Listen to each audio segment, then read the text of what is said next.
Once again, I get the great job.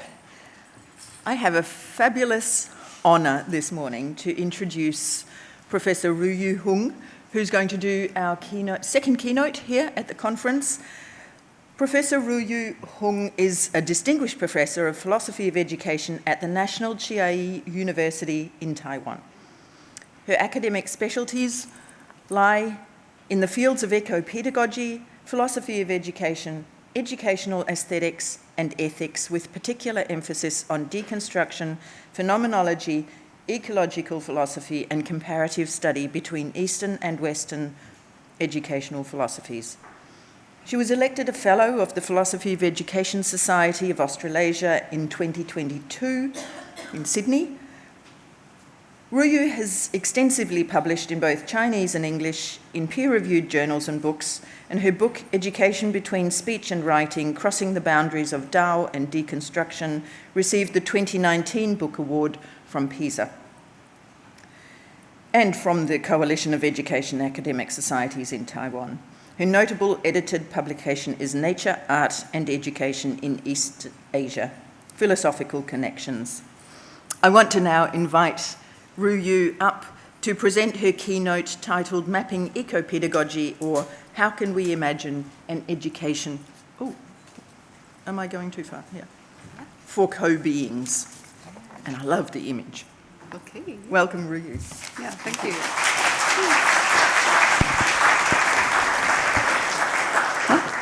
Thank you very much. It's my great honor and pleasure to speak at the PESA conference. All right. In order to distract you, so I prepared a lot of photos. Well, in today's world, where the environmental crisis is becoming increasingly severe, the whole world seems to be becoming more and more unstable and turbulent.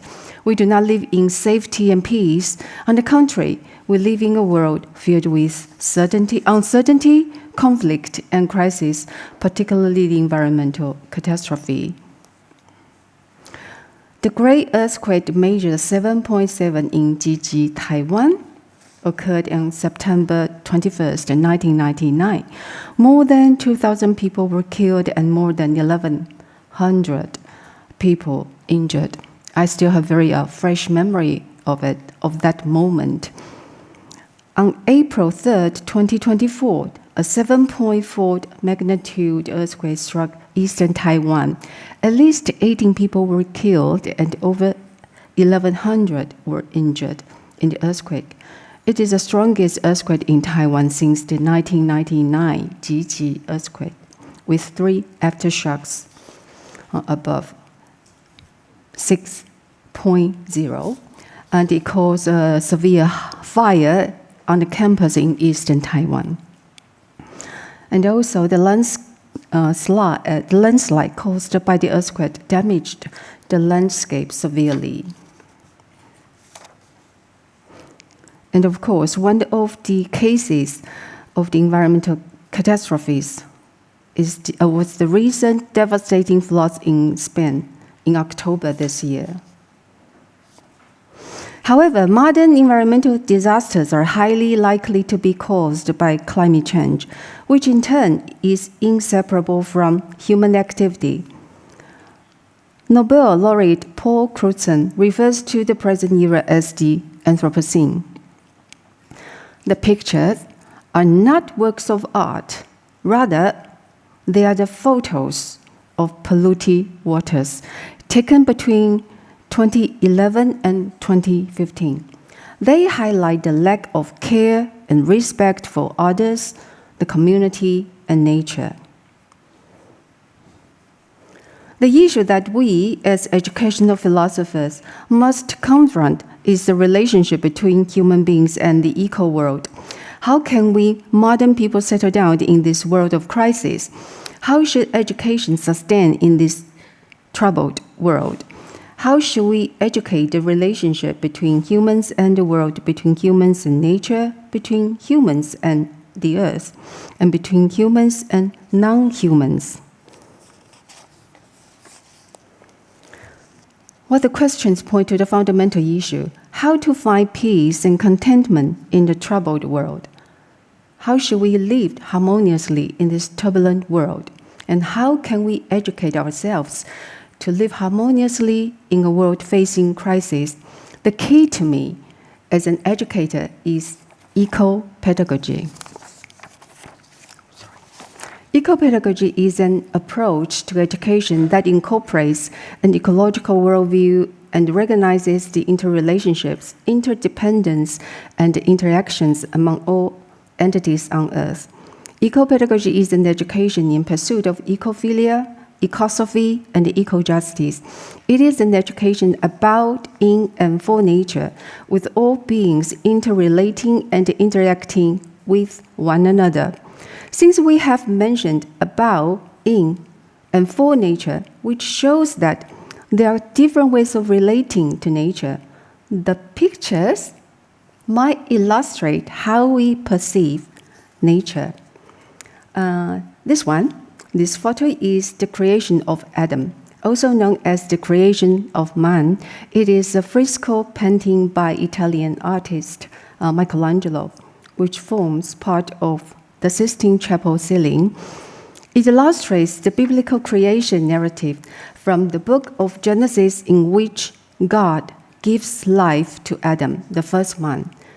In the 1967 essay titled The Historical Roots of Our Ecological Crisis, Lynn White argued that Christianity was an anthropocentric religion which could be blamed for our ecological crisis. While not everyone agrees with that view, most people would agree that the Bible has often been interpreted in an anthropocentric way. And this image of Earth being held in a person's hand seems to be more environmentally friendly. It is often used as a symbol of care, responsibility, and stewardship. It might evoke a sense of interconnectedness between humans and the environment, suggesting that the future of the planet is in our hands and we are responsible for its well-being. Nevertheless, it can represent the idea that humanity has the power to protect or harm the planet, and that the Earth is fragile and needs to be treated with respect. After all, the Earth is in the human hand, under our control.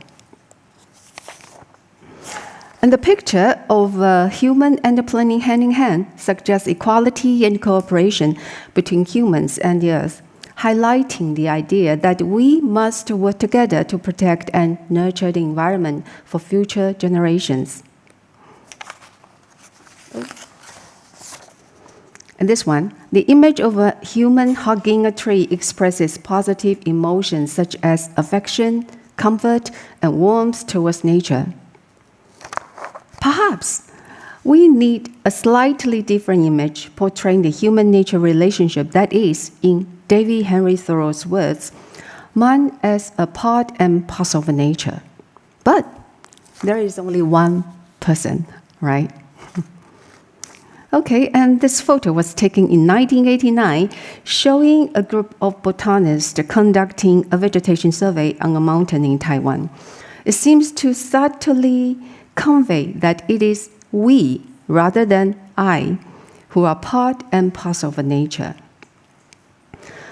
We need an education that takes the harmonious human-nature relationship seriously, and that is ecopedagogy. However, why did I use ecopedagogy instead of environmental education? When environmental education has been considered as an effective means of fostering the understanding of the environment, there are three main reasons. First, there seems to be a common misconception that environmental education is solely the study of the natural sciences. Second, environmental education could perhaps be perceived as being more human-centric than ecocentric. Third, it could be argued that environmental education is insufficient in critiquing social, political, and economic relevance. Ecopedagogy means an education grounded on ecological worldview. An ecological worldview means a perspective that sees human beings and nature are interconnected, interrelated, and always interacting with each other. This worldview, encompassing interconnectedness, symbiosis, systematic thinking, holistic thought, etc., might not be the new concept in modern thought. Traces of it can be found in many different philosophies, cultures, religions, works of art, and poetry. And this term, ecopedagogy, seems to first appear in David Jardin's article, Ecopedagogic Reflections on Curricular Integration, Scientific Literacy, and the Deep Ecologies of Science Education, which was later included in a collection of his essays entitled Under the Tough Old Stars. According to Jardin, ecopedagogy is meant to, quote, reawaken a sense of the intimate connection between ecological awareness and the pedagogy, quote end. More importantly, this connection is not a planned and deliberate link between two separate domains, ecology and pedagogy, because ecology and pedagogy are naturally intertwined. Education is a part of human life, and every human being lives in the ecological network constructed by human beings and non-human beings, by the organic and inorganic entities. Thus, education is essentially an ecological activity. Jardin claims that ecologic should take the place of the ego logic that predominates the current educational discourse. Ego logic is the logic of the ego, meaning that it rests on the self-certainty of the I am, while ecology means the logic that, quote, that places human life back into the sustaining relations and interdependencies, ecos, that house and protect and nurture, quote end. Jardin's view has profound significance for philosophical ecopedagogy. It implies that educational ideas and practices, teaching and learning activities, schooling, educational policy, and curriculum should be reconsidered and re-examined with a deeper sense of ecology, one of the interdependence and the relatedness. The writing style of this book is not that of a traditional academic paper, but rather one filled with poetic sentiment. As the preface author, David Smith, points out, David Jardin's undergraduate studies were in religious studies, particularly Asian studies. Interesting.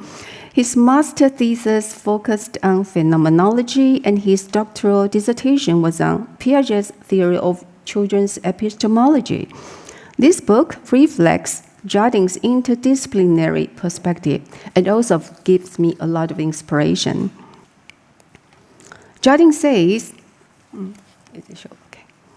ecopedagogy is an attempt to find ways in which ecologically rich image of ancestry, sustainability, interrelatedness, interdependency, kinship, and topography can help revitalize our understanding of all of the living disciplines in our care.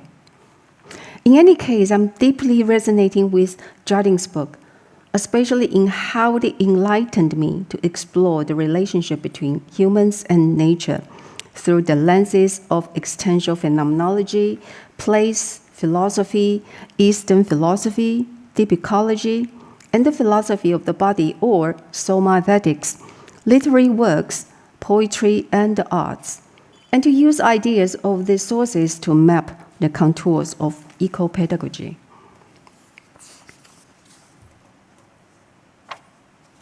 The contribution of deep ecology is undeniably prominent among the many inspirations mentioned above. According to the founder of deep ecology, Arnaise, ecosophy is the philosophy of ecology, or wisdom, born of ecological understanding and insight.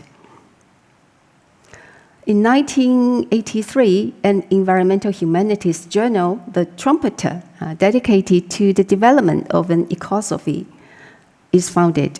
As The Trumpeter states, the scope of the philosophy of ecology widely includes, this is interesting, the interdisciplinary environmental humanities, including, but not limited to, environmental philosophy, environmental ethics, indigenous knowledge, eco-criticism, eco-psychology, eco-theology, political ecology, environmental history, and the theoretical rather than empirical aspects of environmental studies, environmental sociology, environmental anthropology, etc. This journal welcomes submissions of various genres, including academic articles, poetry, film reviews, and cartoons, showcasing its diversity. While I have much sympathy with the above statement, which highlights the vast and diverse range of possibilities for providing intellectual resources to construct ecological pedagogy. Okay. In addition, another distinct ecopedagogy movement rooted in critical pedagogy, particularly the ideas of Paulo Freire, has emerged. He did not discuss environmental issues much in his earlier works, but in the last book, before he passed away, he wrote a passage which highlights the significance of ecological concerns as follows. He wrote, "How urgent it is that we fight for fundamental ethical principles such as respect for life of human beings, the life of other animals, of birds, and for the life of rivers and forests. I do not believe in loving among women and men, among human beings, if we do not become capable of loving the world. Ecology has gained tremendous importance at the end of the century.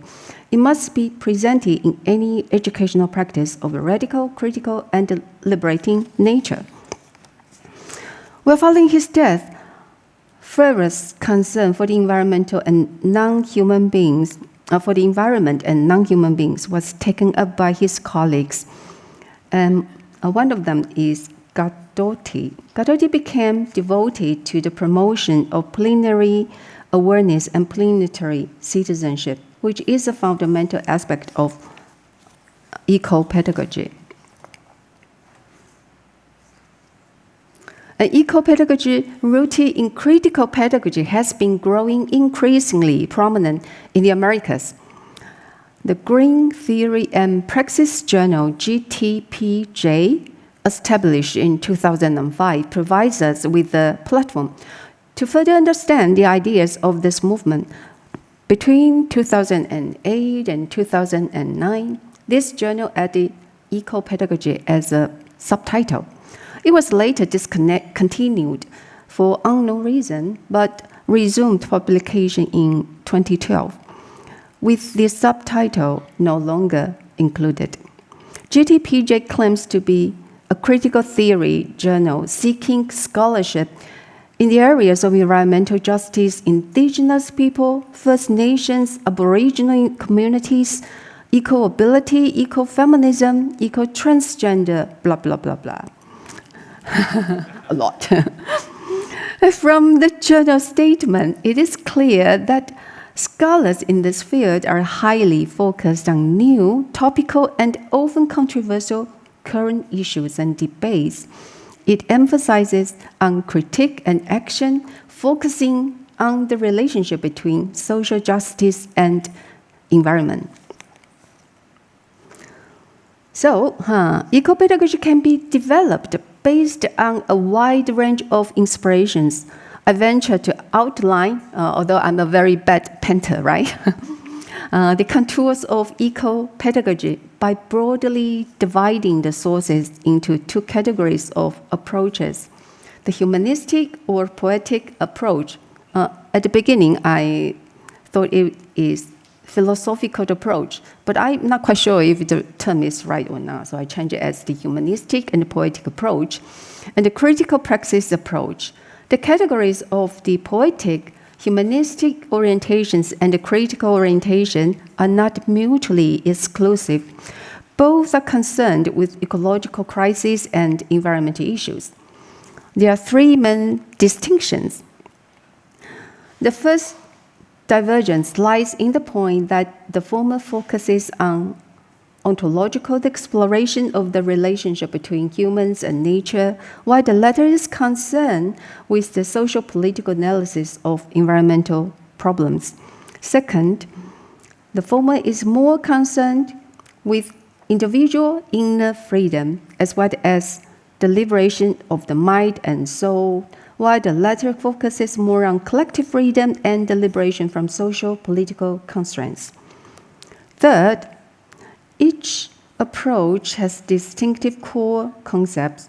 Ecosophy may be taken as a core concept of the humanistic poetic approach, while ecojustice is the key concept of the critical ecopedagogy approach. This mapping work is still ongoing. The division is a very rough classification. Many ideas that originally did not focus on an ecological worldview actually contain rich ecological thinking and inspiration, which cannot be fully explored here. Now, I would like to shift to another focus, another approach in my research to explain how I personally explore the thinking behind ecopedagogy.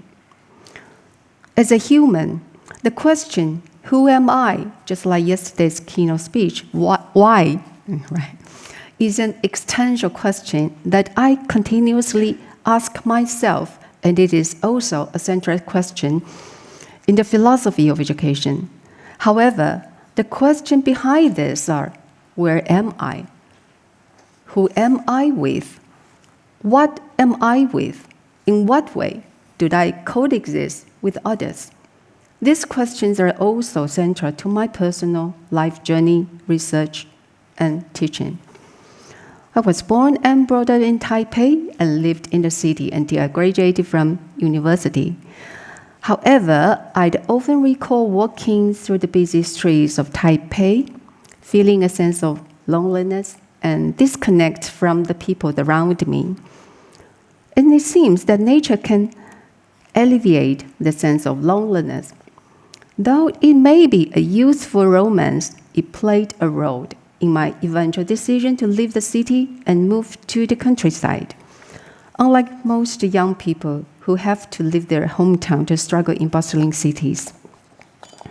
Furthermore, living in the countryside brought about another kind of ecological existential anxiety, eco-angst. The realization that rural life was not as close to nature as I have imagined. From many years of rural living and observation, I have found that most of my neighbors who grew up in the countryside view nature merely as farmland, where crops can grow. Plants that are not crops in their eyes have no place growing in the fields. Animals and insects that cannot provide economic value and edible protein are seen as useless and can be easily exterminated. Take a close look. In my neighborhood, crowds of sparrows that once rested on the community powder lines every morning and evening 20 years ago have now nearly disappeared, leaving behind a silence that no longer includes the sound of sparrows. This is reminiscence of the scene in Rachel Carson's Silent Spring. Another example is the recent invasion of ants, which have been causing problems in homes within the community, including mine. In trying to solve the problem of an invasion, I realized that the cause might stem from the destruction of the natural environment and ecological imbalance. Certain species of ants lacking natural predators have overpopulated. And this ecological imbalance is a result of the overuse of pesticides and chemicals.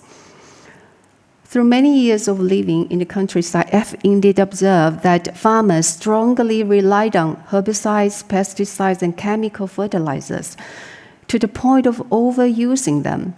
It indeed sounds the alarm that the greater crisis lies in the profound disconnection between humans and nature, as well as the objectification and degradation of the natural world. The existential eco-angst issues atonement of the soul. And why are people indifferent to the imbalance of nature? This indifference is precisely the disconnection between humans and nature. And why has this separation occurred? This separation between humans and nature may have existed since ancient times, but modern technology has intensified and expanded this divide. Thousands of years ago, Chinese Daoist philosopher Lao Tzu points out, this is what he said. It's a very interesting paragraph. The 5 colors, 5 sounds, and 5 tastes, and recreational hunting refer to various sensory pleasures. The sensory pleasures brought by material things seems to differ from the joy of experiencing nature. When people become addicted to material pleasures, they tend to overlook nature. This phenomenon is particularly evident in modern times. We see in many modern young people what Richard describes in his book, Lost Child in the Woods, as nature deficit disorder. Richard discusses the rupture in the relationship between contemporary humans and nature with great sensitivity from multiple perspectives in this book. My personal experience also echoes the themes described in this book.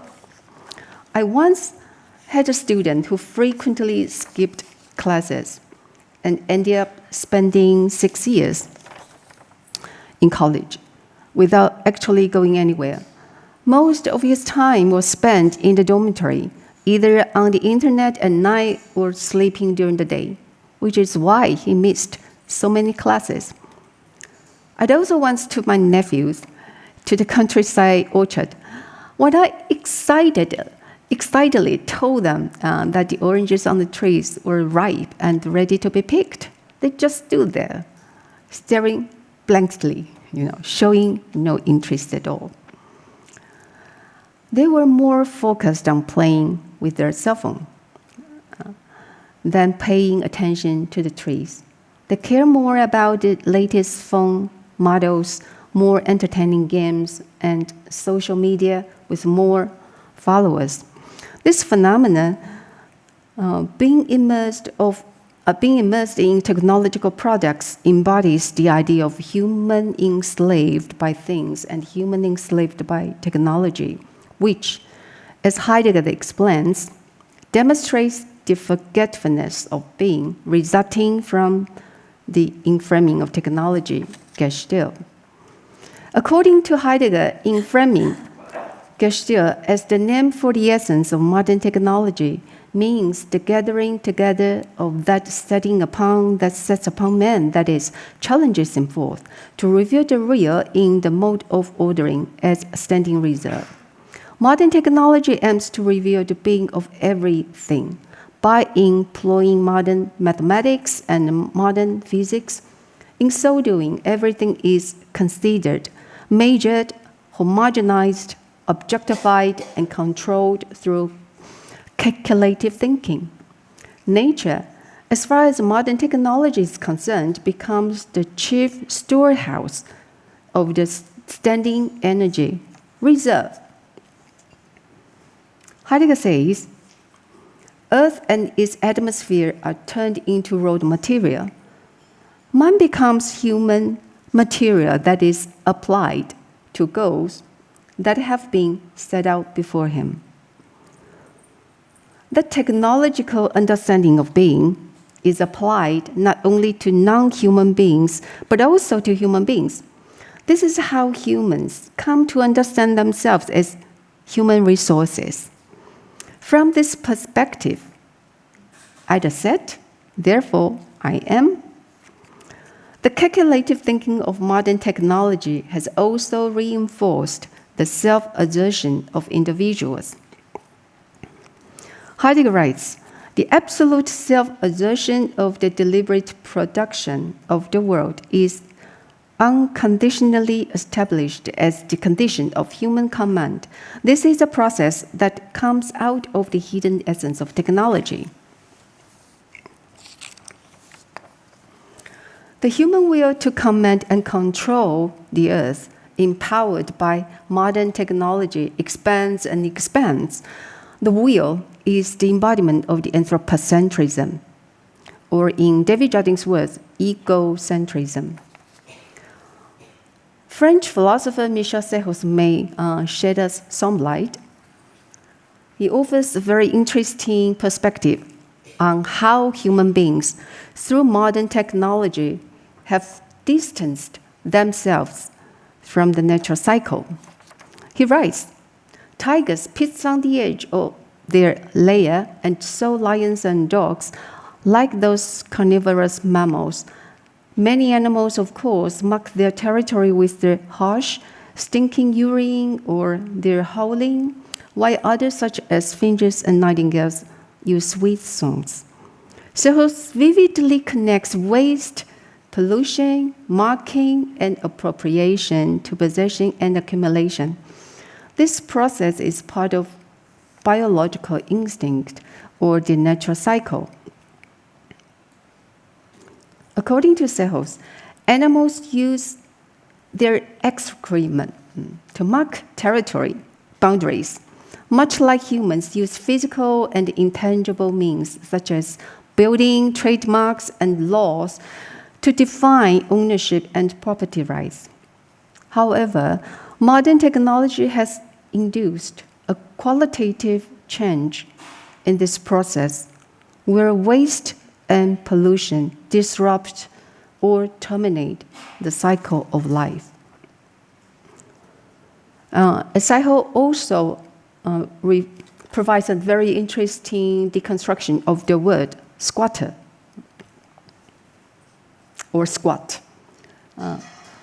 This word, squatter, refers to someone who occupies the surface of the land on which he crouches.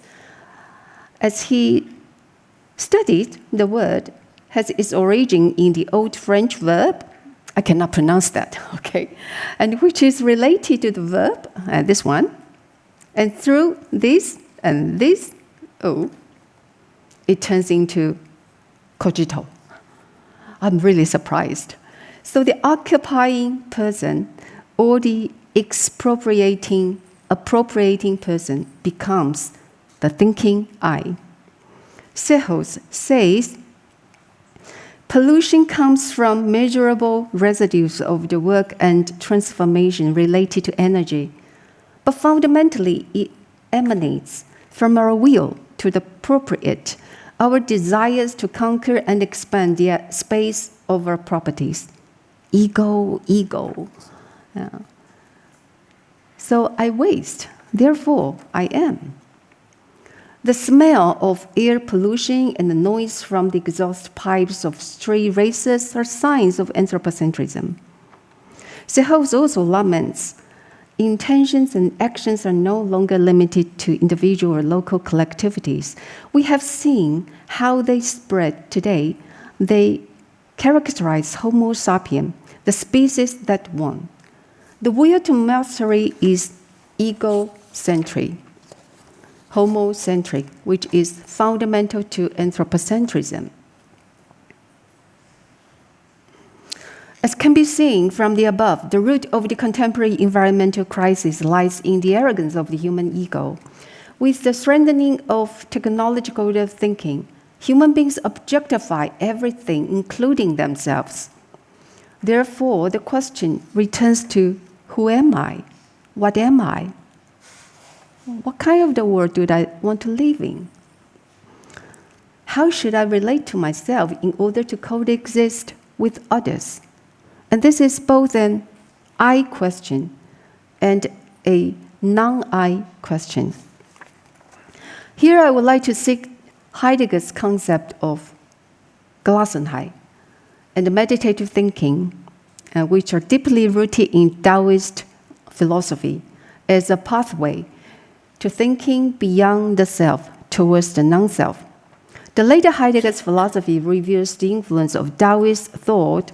During the winter of 1944 to 1945, Heidegger composed 3 dialogues published as Weltweg Gespräche translated into country past conversation, which clearly refers to the Dao De Jing and the Zhuangzi. The focus of the conversation is put on Gelassenheit. Gelassenheit, as one of Heidegger's key terms, is generally translated as releasement, letting be, letting things be, or letting go. It also conveys a sense of calm composure. Heidegger identifies Gelassenheit as two different but intertwined levels of releasement, being released from and being released to. The first level of releasement means to be freed from the willful and purposeful pursuit of freedom. The will is a profound problem. For Heidegger, he writes, quote, "Malice is something pertaining to the will, and perhaps in general, the will itself is what is evil," quote end. The first moment, right. The first moment of Gelassenheit is the willing of non-willing, by getting rid of the restriction of the will. With such willing, after all, willing is merely increased. Gelassenheit at the first level is neither radical, it is to wait for something. In such waiting, we attach ourselves to something awaited. But waiting is to, quote, "wait neither upon something nor upon nothing," quote end. And Gelassenheit should be pure waiting and be released outside of the domain of the will and into the open region. The second moment of Gelassenheit as indwelling releasement is spontaneous, non-willing. This is very Daoist. The second way of meditative thinking is releasement towards things and openness to the mystery of the world. This is the second aspect of Gelassenheit, a releasement too. In meditative thinking as the releasement too, one observes the open horizon where all beings are allowed to exist without determination or exploitation.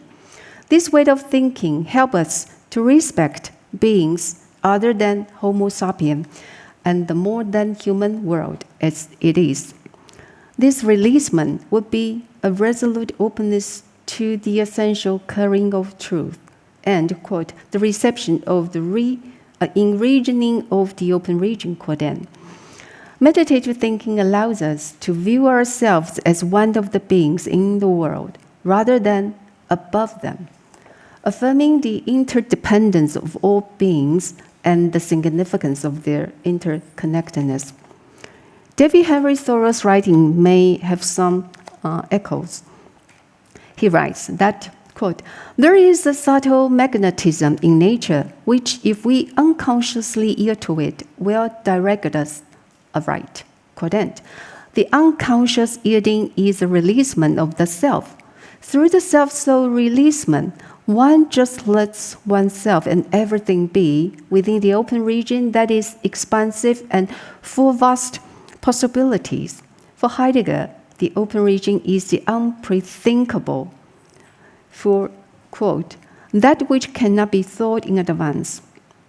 That is, that which cannot be preconceived, and that prior to which we cannot think, quote end.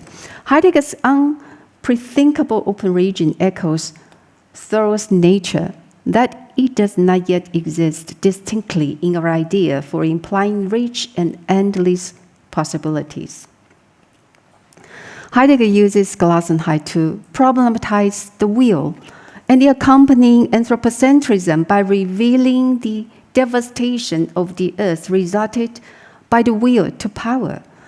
Will causes devastation, wounds, pains, and unfreedom physically, emotionally, and ecologically.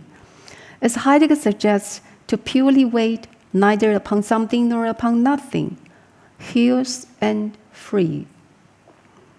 Such waiting can also be read from the Daoist idea of mind fasting or sitting and forgetting. This is mind fasting from the Zhuangzi. According to Zhuangzi, Mind fasting means emptying the mind and everything and the senses, surrendering the self to the surrounding environment and the world, not actively using the senses, but opening them up, allowing them to be free like things. In Daoism, there is a very interesting term which literally means transforming into things. It seems that a kind of objectification, but according to Daoism, it is a way, I think it's related to the what we heard yesterday in the keynote speech, the all. So in Chinese, it means 物化. I think the transformation seems not a very good translation. I don't know which word is, so I use the thinning.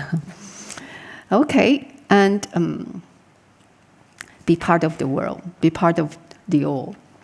And last but not least, I would like to share a brief personal story to illustrate how I imagine, how I attempted to attune myself to nature through Gelassenheit and the Daoist Wu. My family has a small piece of rural land, has this word now being problematized, okay? Sparsely populated.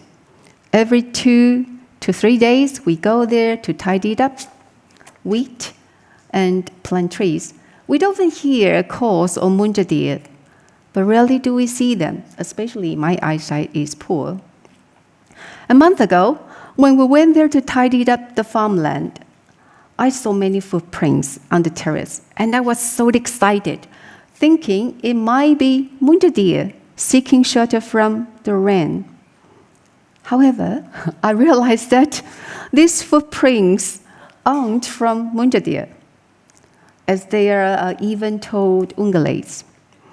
So it's more likely to be footprints from dogs of my neighbors. Yeah, I was so wrong. But anyway, listen.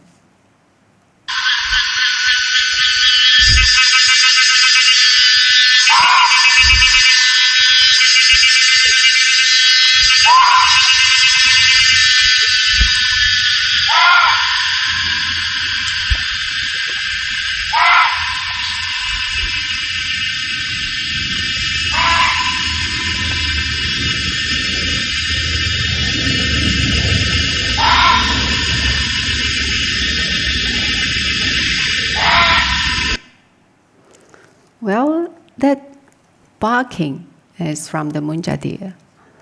And I'd expect to see the munjadir not in the attitude of seeing it as present at hand, an entity in the world. The munjadir is, in the existential sense, the other. As Heidegger says, the other is never apprehended as a human thing present at hand, but his standing around is an existential mode of being. The design width of the other is disclosed within the world for design. The munjadir reveals my being width in the world as ecologically related. I cannot and should not force it to be present, but can only wait. The above discussion on Heidegger and Daoism offers a path through the dense forest of ecopedagogy. We can map out different routes to enter the realm of ecopedagogy. What I present here is my thought experiment concerning the self and non-self. And thank you very much.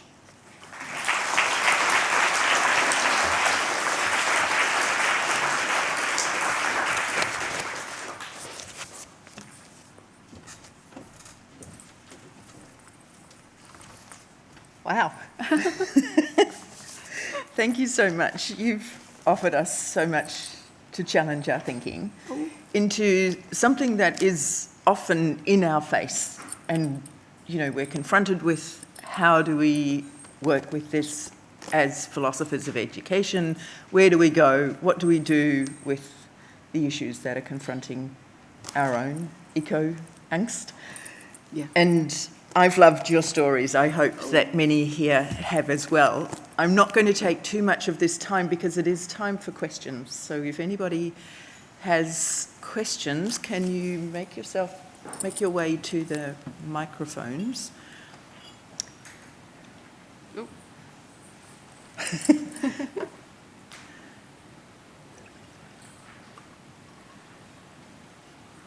Can you keep time, Christoph, please? I haven't got a watch for, yeah.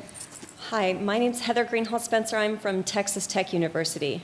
First of all, I want to thank you so much. This was such a good talk.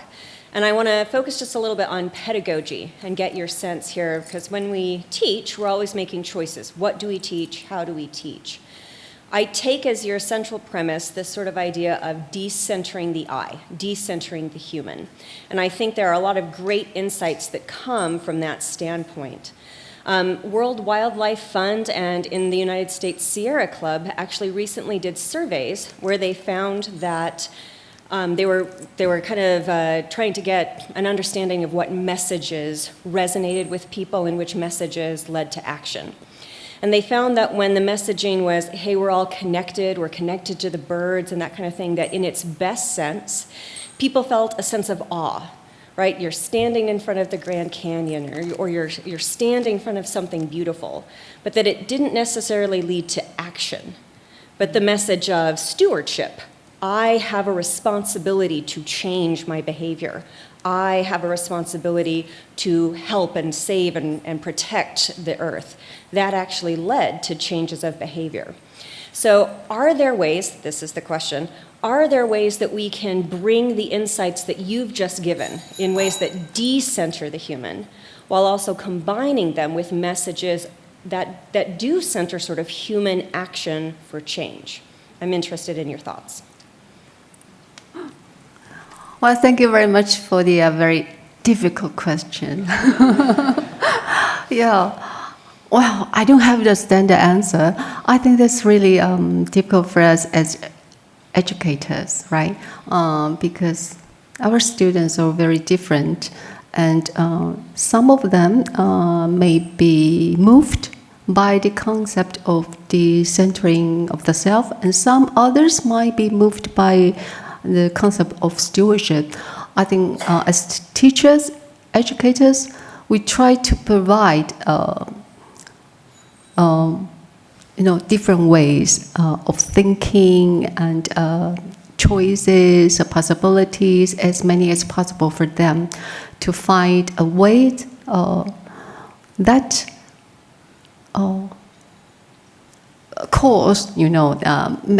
moves them. And also as a philosopher of education, I really hate to give very specific instructions to my student. I don't think they can follow everything I say, but I can only show that if what moves me, I can provide that for them. Maybe that works. Yeah, so that's my very limited view. Thank you. Thank you. Time for one more? Yes. One more question if there's anybody.